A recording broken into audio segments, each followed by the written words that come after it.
What's up, guys? It's been a long time since I've done a damn video, and I know you guys are probably curious what I've been up to, but Project Rewire on the 1UZ commenced, along with a couple other minor things.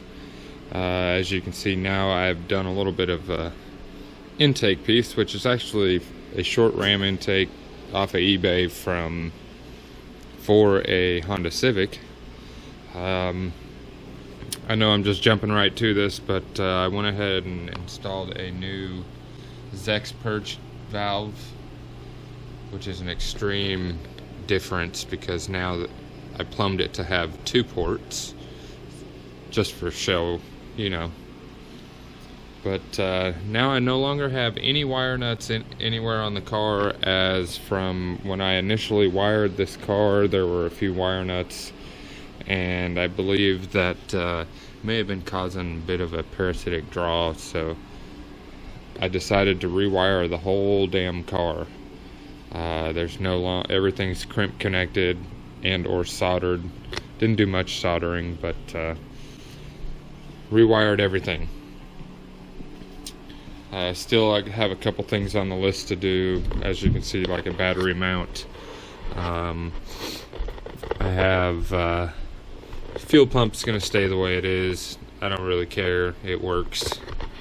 Does great. I'd like to get another filter for that. Most of you guys don't know, but this car did hit a tree at one time, and when I pulled it out, it stole my little breather filter, and I'm kind of mad about that. Anyways, so as we move along into the car, you can see that there's a lot of different things going on in here. I've got this faggot coming in here.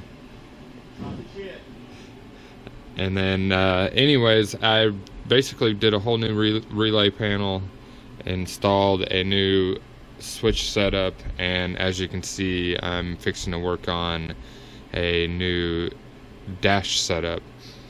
But yeah, things are coming along great.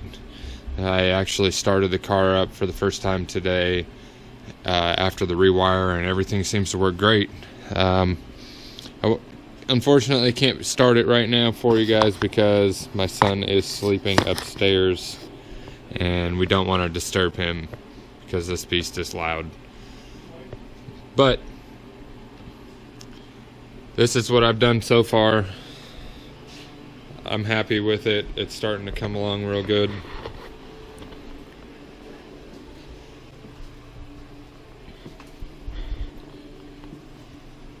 Couple added stickers, you know, because those all add horsepower too. Still got to put my temp gauge back in. Right now it's just kind of hanging out outside. May just make that a permanent outside mount. I haven't quite decided yet. But anyways, sorry it's been so long since I put up a video, but this is what I've been up to. Peace.